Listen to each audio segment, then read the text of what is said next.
네, 안녕하십니까. 로집사 이정혜 변호사입니다. 네, 또 시더스 영상인데요. 시더스 영상 찍는 이유는, 피해자들이 사실 7만 명이라고 하는데, 그리고 뭐 너무나 많은 피해가 있다라고 저희 수임자분들이 말하는데, 저희의 로집사 영상이 뭐 한 2,000회 정도 이상 잘 안 되더라고요. 과연 왜 지금 이 시더스 그룹과 관련된 분들이 모두 제 영상을 보지 않을까 이런 궁금증에서 사실 이 영상을 다시 한번 찍어보려고 했습니다. 왜 어떤 정보를 또 알려드리고 법률적으로 이게 어떻게 흘러갈지에 대해서 충분한 정보를 제공해 드려야만 이 유튜브 채널에서 좀 많은 사람들이 들어오고 또 구독을 하고 앞으로 저희가 하려는 집단소송 이 플랫폼이 잘 되지 않을까 생각해서 좀 편안하게 시더스 그룹 관련된 얘기를 해보려고 합니다. 시더스 그룹 같은 경우 뭐 휴스템 코리아 영농조합 법인으로 이제 조합원들을 모집해서 그 내부에서 어떤 생태계를 만들겠다라고 하는데 결국 이제 문제가 되는 게 이 생태계를 만들기 위한 조합원으로 가입하기 위한 돈. 이 돈이 사실 이 돈이 두세 배가 되어야 되는 거거든요. 그 말 그대로 한다면 이 법인이. 그런데 어떤 돈이 모였을 때 그 돈에 대해서는 돈값이 있습니다. 그게 이제 보통 금리라고 하는데 금리가 가장 확실하게 그 정도의 돈을 불려주는 거고요. 그런데 지금 그 정도의 금리로는 만족을 못하는 분들이 새로운 혁신적인 사업을 많이 하게 됩니다. 근데 이런 혁신적인 사업에 대한 것이 없고 이 가입원들이 충분히 늘고 서로 뭐 상부상조하면서 뭐 물건을 사고 팔아준다고 해가지고 없던 가치가 생기는 건 아니거든요. 그렇게 흘러왔기 때문에 이게 무슨 코인이든 뭐 여러 가지 뭐 생태계를 만들어 왔든 사실 이거가 관련되는 어떤 새로운 혁신은 없었고 결국에는 앞선 초기에 가입하신 분들이 후발주자들이 낸 돈으로 쇼핑도 하고 뭐 렌트도 하고 그리고 가맹점의 가입비와 관련돼서 가맹점에서 비싸게 구매도 하고 그렇게 했던 겁니다. 근데 그렇게 하다가 항상 모든 다단계와 관련된 그런 형태의 뭐 사기라든지 그런 형태를 보면 어느 순간 이제 정체가 되기 마련이거든요. 그 가입자가 정체가 되면 볼륨이 커졌을 때는 뭐 몇백 명밖에 안 됐을 때는 조금만 가입자가 들어와도 충분히 앞선 사람들에 대해서 그 가입자들로 뭐 몇 개월 동안 굴러갈 수 있는 자금이 생기는데 이게 만 명이 넘어가기 시작하면 새로운 가입자가 비율대로 몇천 명, 몇만 명이 빠르게 들어와야 되는데 그게 불가능하게 됩니다. 그래서 이런 부분에 대해서 결국 어느 단계에 이르면 당연히 이제 확장이 안 되고 확장이 안 되니까 약정된 어떤 뭐 혜택을 줄 수도 없고 수익을 줄 수도 없고 그래 그 경우에 환불 요청을 하면서 문제가 터지게 되는 게 일반적입니다.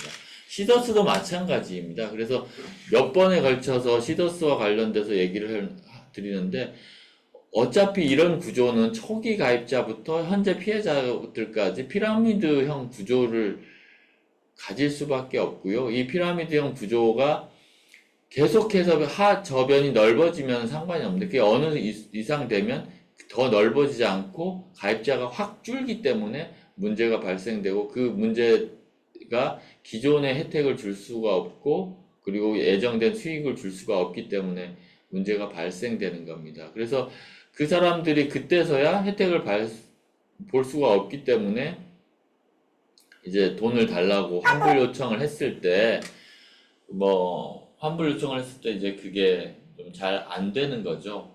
그래서 그 문제가 이제 하루 이틀 사이에 일어난 것이 아니기 때문에 너무 많은 사람들이 한꺼번에 사실 환불 요청을 하면 바로 문제가 해결될 텐데, 띄엄띄엄 환불 요청을 하다가 어느 순간 이제 진행이 안 되고 뭐 앞선 단계, 중간 단계에 있는 사람들에 대한 어떤 혜택도 정지되는 경우에 이르면 그때 문제가 불거지게 되고 지금 그래서 피해자들이 뭐 저희 법무법인을 통해서 뭐 형사적인 것과 파산 절차를 진행하고 있고, 그 다음에 뭐 다른 법무법인을 통해서도 마찬가지로 특경사기라든지 방판법 위반, 유사수신 위반 뭐 그런 것으로 지금 형사 고소를 하고 있습니다. 그래서 오늘 저희 영상이 좀 다른 데랑 다른 거는, 다른 데는 이게 문제가 크다, 유사수신 행위고 뭐 특경사기에 해당한다라고 해서 형사고소를 하는 게 일반적입니다. 그리고 형사고소가 안 되면 그럼 어떻게 하느냐? 그럼 민사밖에, 보통의 경우에는 민사밖에 없잖아요. 그래서 민사밖에 없기 때문에 지급명령을 많이 신청합니다. 지급명령을 신청하고 가압류 가처분을 하고 지급명령에 기해서 먼저 뭐 강제집행을 통해서 배당받는 분도 물론 있을 수 있습니다. 근데 통상의 경우에는 지급명령에 의해서 이 일을 하면 그 본안 사건으로 이제 인지를 추가해가지고 소송을 해야 되는데, 소송에서 사실 다투기만 하더라도, 이러이러한 이유로 다투기만 하더라도 1년 정도는 훌쩍 가고, 그리고 그 비용이, 법무 비용이 사실 뭐 감당하기가 어렵습니다. 그래서 대부분의 피해자들은 민사소송까지 가는 경우가 많지 않고요. 큰 그 자금을 넣은 분들, 특히 친척들이나 지인들을 추천을 해서 자기가 자금을 넣는 경우에 있는 사람들이 이걸 해결하기 위해서 뭐 지급명령까지 하고 있는 것으로 보입니다. 그런데 이게 지금 지급명령으로 해결되는 문제냐, 뭐 아주 빠르게 초기에 지급명령 하신 분들은 해결될 수 있다고도 보여지는데, 문제는 그렇게 해서 판결을 받고 나더라도 과연 힐스템 코리아 영농조합 법인의 자산이 어디에 남아있는지를 정확히 알기가 어렵다는 게 큰 문제가 있습니다. 뭐 예금 계좌라든지 뭐 부동산 같은 경우, 뭐 주식 같은 경우는 드러나 있죠. 그런데 그 주식이 지금 피해자분들이 납입한 돈에 비해서 턱없이 작습니다. 납입한 돈은 뭐 한 3조 원 정도 된다고 얘기가 되고 있고요. 이 3조 원 중에서 뭐 실제 피해까지 이른 것은 1조 원이 넘는다고 합니다. 근데 그 1조 원이 넘는 자산이 있느냐? 그게 아니거든요. 예금도 얼마 없고 부동산도 얼마 없습니다. 그래서 결국에는 뭐 피해자들 중에 일부가 지급 명령을 하고 이제 드러나 있는 자산에 이제 강제 집행을 하려고 하면 다른 피해자들이 동일하게 가압류를 해버리게 된다면 결국은 그 가압류가 풀릴 때까지 그 배당 금액에서 본인들이 찾아갈 금액이 상당히 줄어들게 되고요. 그러면 이렇게 가압류 가처분 보전하는 비용, 그리고 채권을 인정받는 비용이 너무 과다하기 때문에 이게 문제가 계속 커지지 않는가라는 생각이 뭐 계속되어 왔고, 그래서 나온 게 결국은 이제 파산 절차입니다. 그래서 제이유 사건이나 IDS 홀딩스라든지 뭐 이런 사건 보시면 결국 파산 절차로 진행돼서 파산관제인이 은닉재산을 처리하고 있고, 그 안에서 채권조사를 인정을 받고 채권조사를 하고, 그리고 배당 절차를 또 채권자들에게 파산관제인이 공정하게 하는 절차를 가지게 됩니다. 그래서 지급명령이라든지 판결을 통해서 하려고 하고, 그 다음에 이제 그거에 따른 강제 집행을 하는 것은 아주 초기에 뭐 본인만 먼저 이제 빠져나가겠다라고 하는 경우에 가능성 있는 방법이었다라고 한다면요. 지금은 되게 어렵습니다. 특히 몰수 보전, 드러나 있는 자산에 대해서는 지금 현재는 몰수 보전이 되어 있거든요. 몰수 보전, 추징 보전, 예금 같은 경우에는 추징 보전이 되어 있고, 뭐 다른 자산 같은 경우는 몰수 보전이 범죄 수익이라고 해서 몰수 보전이 되어 있는데, 이 경우에는 가압류 가처분을 하더라도 회수를 할 수가 없고, 판결을 받더라도 압류해서 회수를 할 수가 없습니다. 결국 몰수 보전된 자산을 만약에 형사 절차에서 끝까지 진행된다고 하면 결국에는 검사님이 유죄 판결이 확정된 경우에 파산 절차를 진행하도록 유도할 수밖에 없습니다. 그렇지 않으면 검사님이 그 범죄수익은닉규제법과 부패재산 몰수 특례법에 따라서 회생법원이 하는 일, 그러니까 채권을 확정하고 배당을 하는 일을 검사님이 해야 되는데 사실 그게 이루어진 적이 없고 그렇게 할 수 있는 인력도 없습니다. 그래서 결국은 마지막에는 법인 파산 절차를 통해서 한 게 이제 JU 사건이나 IDS 홀딩스 사건이거든요. 근데 저희 법무법인 로집사에서 왜 파산 사건을 조금 더 빨리 신청했느냐. 그래서 시더스와 지금 그 이상훈 회장에 대한 파산 절차가 곧 진행될 것이고, 그리고 더욱 중요한 건 히스템 코리아 영농조합법인에 지금 보전 처분이 되어 있습니다. 그래서 종전에 로집사에서 이제 보전 처분이 되었다는 사실을 알려드렸는데, 그 보전 처분이라든지 그게 빨리 되지 않으면 지금 다른 사건의 예 보듯이 지금 그나마 있는 자산도 계속 제3자가 그리고 관련자들이 그 뭐 어떤 형식의 법률적인 형식을 갖춰가지고 다른 곳에 계속 처분을 해버리고 그 처분을 해버리면 이것을 다시 되돌리기가 너무나 어렵습니다. 그래서 이 너무나 어려운 부분을 조금이라도 빠르게 하기 위해서 기소 시점에 파산 선고가 일어날 수 있도록 법원에서 전향적으로 그 파산 선고를 해줄 수 있도록 저희가 노력을 하고 있는 상황입니다. 그래서 그 피해자들에 대한 재산 보전 처분이 이 정도의 대형 금융사기에서는 개별적인 가압류 가처분이 어렵고 몰수보전도 민사적인 것이 아니기 때문에 파산 절차에서의 보전 처분으로 가름하는 것이 맞다라고 생각을 하고 있고, 이거는 회생법원에 계신 판사님들도 그 그냥 다른 외부의 그 오프 더 레코드인 상태에서는 파산 절차 외에는 불가능하지 않느냐에 대해서는 좀 인식을 같이 하는 것으로 좀 생각이 되고 있습니다. 그래서 저희는 이런 제도를 좀 더 활성화시키고 연구를 좀 더 하기 위해서 8월 달에 그렇게 지금 뭐 다수 금융범죄, 다단계 피해 범죄의 피해 회복을 위한 법제도 연구회라는 학회를 좀 발족시키려고 지금 하고 있고요. 이런 학회에서 좀 더 절차가 또 보강되면 좀 더 빠르게 이런 다단계 피해, 다수 금융자 피해, 다수 증권범죄 피해들이 좀 더 피해자들의 피해 회복에 도움이 되지 않을까 그렇게 생각을 해보고 있습니다.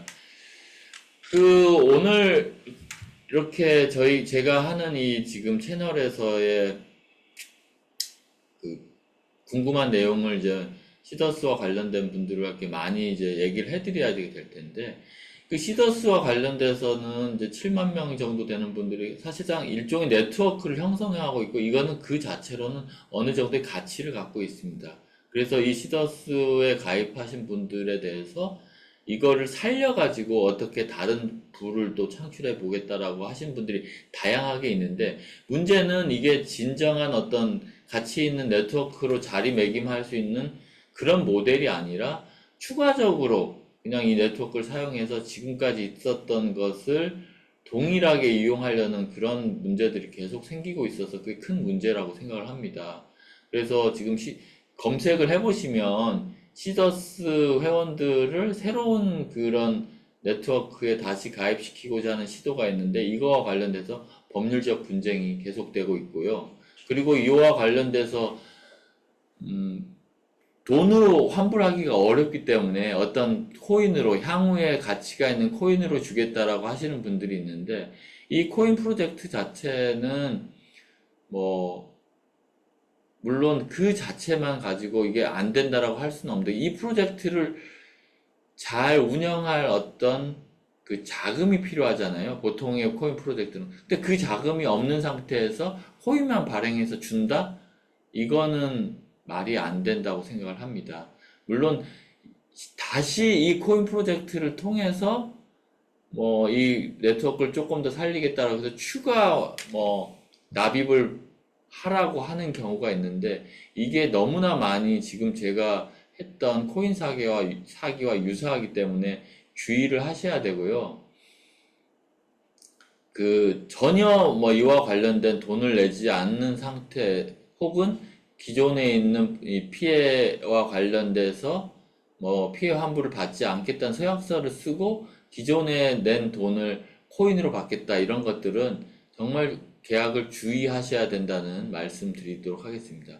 그냥 하지 마시고 저희 법무법인 로집사에 전화를 하셔서 과연 이거 해도 되느냐는 것들을 한번 물어보시면 좋겠습니다. 그래서 2차 피해를 받지 않도록 그렇게 하셨으면 좋겠고요. 그리고 파산 절차, 저희가 아까 말씀드린 파산 절차에 대해서 조금 더 설명드리겠습니다. 다른 법무법인에서는 이제 파산 절차를 안 하는데 저희 법무법인에서 파산 절차를 하는 이유는 파산 절차를 통해서 지금 시더스 그룹 휴스템 코리아 영농조합 법인에 남아있는 자산이 추가로 은닉되거나 추가로 처분되는 걸 막기 위함입니다. 그래서 저희가 한 보전 처분 신청이 받아들여져서 이제 더 이상 회생법원의 허가 없이는 휴스템 코리아 영농조합 법인의 자산을 다른 데 처분할 수 없게 되었습니다. 그래서 휴스템 코리아 영농조합 법인이 가진 특히 관계회사의 주식이라든지 뭐 대여금 채권 같은 걸 함부로 다른 사람에게 뭐 양도하거나 할 수 없게 되었다는 건 큰 성과이고요. 두 번째로 저희 파산 절차에서 원하는 거는 이 돈이 어디에 갔길래 지금 이 휴스템 코리아 영농조합법인이 제대로 되지 않는지를 먼저 살펴보자는 겁니다. 그래서 파산 선고가 되면 파산관제인이 계좌 추적을 통해서 이 돈이 어디에 대부분 흘러갔고 이 흘러간 돈은 어떻게 사용됐기 때문에 지금 남아있는 자산이 없다. 이 부실의 원인은 누구에게 있고 이 남아있는 채권은 어떤 형식으로 좀 환수를 할 텐데 환수 가능성은 어느 정도다라는 거를 제1회 파산 집회에서 공적인 자리에서 채권자들에게 알려드릴 수 있습니다. 그래서 조사를 해보니까 가치가 있는 부분이 있고 이걸 살릴 수 있다라고 한다면 거의 가능하지는 않겠지만 누군가 저희에게 얘기한 것처럼 가치가 있는 사람도 있다면 거기에서 이게 가치가 있으니까 청산가치보다 더 줄 가치가 있으니까 회생 절차를 해주십시오라고 신청을 할 수 있는 권리가 여전히 있습니다. 그리고 영업 양도로 통으로 어떤 영업이 안 한다면 영업 양도로 가치 있는 사람에게 청산가치 이상으로 살 사람이 있다면 그 사람에게 양도할 수 있는 기회도 보장되어 있습니다. 근데 사실은 이게 사기 범죄라고 한다면 그런 게 있을 수 없겠죠. 그러니까 지금 저희 그 수임자들의 전원에 의하면 이게 최초에 했던 이상훈 회장들과 앞에서 그 다단계 설명을 하고 이런 초기에 가입자를 유치시켰던 사람들에 대해서는 특경 사기로 기소가 되었고 그 중에 일부의 핵심적인 관계자들에 대해서는 영장이 발부된 것으로 생각이 됩니다. 그래서 영장이 발부가 돼서 유죄 판결이 되면 이 사건 그 영업 형태는 사기가 되기 때문에 동일한 방법으로는 영업을 할 수가 없다는 게 법률적으로 확정되는 겁니다. 그러면 추가로 가입자가 들어올 수 없고 추가로 가입자가 들어올 수 없으면 새로운 돈이 유입이 되지 않기 때문에 결국 이 사건은 파산 절차로 갈 수밖에 없는 거고요. 파산 절차에서 저희가 진행을 해보도록 하겠습니다. 저희한테 좀 더 휴스템 코리아 영농조합 법인에서 많이 좀 이 채널을 보시고 저희를 믿고 파산 절차에 많이 참여를 해주시면 좀 더 빠르게 이 절차가 진행되고 그리고 더 나아가서 부실을 초래하고 그리고 자산을 제3자에 은닉하고 그리고 홍보비라든지 가맹금이라든지 여러 가지 방법으로 부당한 수익을 먼저 취득한 사람들에 대한 환수 절차도 많은 분들이 가입을 저희 절차에 참여해 주셔야만 빠르게 진행될 수 있습니다. 저희에게 너무 많이 가입을 안 하시고 대다수의 사람들이 반대를 하거나 수수방관한다면 사실 이 파산관제인이 다른 사람들에게 이걸 환수한 절차가 매우 지연될 수밖에 없습니다. 그런 점들을 감안하시면 저희가 많은 분들이 저희가 사실은 10,000명 정도까지 가입할 것을 예상하고 이제 11만 원 정도의 가벼운 정말 간단한 파산 비용, 절차 비용을 이제 신고부터 배당까지 대리하는 비용을 만들었습니다. 그래서 저희가 많은 분들이 참여해 주시지 않으면 이 비용은 저희가 사실 법무법인에서 오히려 손해가 되는 비용이고요. 지금 어마어마하게 많은 분들에 대해서 파산 선고가 되면 이 파산 선고에 대한 절차 비용을 납부를 해야 됩니다. 이 절차 비용만 하더라도 만약에 모두 파산 선고 7만 명을 파산 선고를 해야 된다라고 한다면 아마 이 한 사람이 10,000원 정도만 해도 7억 정도의 송달 비용이 들게 됩니다. 이거는 뭐 쉽게 받아들이기 어렵고 아마 절차 비용 예납이 어려워서 아마 진행이 안 될 수도 있습니다. 이거를 해결을 하려면 여러 가지 방법이 필요한데요. 일단 우선적으로는 저희 이 채널을 보시는 분들이 저희 절차에 같이 참여해 주셔야 한다는 말씀 드리도록 하겠습니다. 제가 이제 시더스와 관련돼서는 워낙 막 피해가 크고, 이제 시더스 외에도 지금 여러 가지 뭐, 와콘이라든지 아니면 이제 K3 관련된 피해자들, 그리고 테라루나와 관련된 코인 사기 혹은 코인 피해 사례자들도 저희 법무법인 로집사에서 지금 하고 있으니까요. 많이 참여해 주시면 감사하겠습니다. 보시고 댓글로 이런 것들을 알려주시면 좀 더 많은 분들이 보고, 뭐, 조회수도 많이 늘 겁니다. 그리고 이런 게 궁금합니다. 이런 걸 저희한테 써주시면 저희가 최대한 해서, 많은 분들이 참여할 수 있도록, 그리고 실제로 피해 변제를 받을 수 있도록 노력하겠습니다. 예, 감사합니다.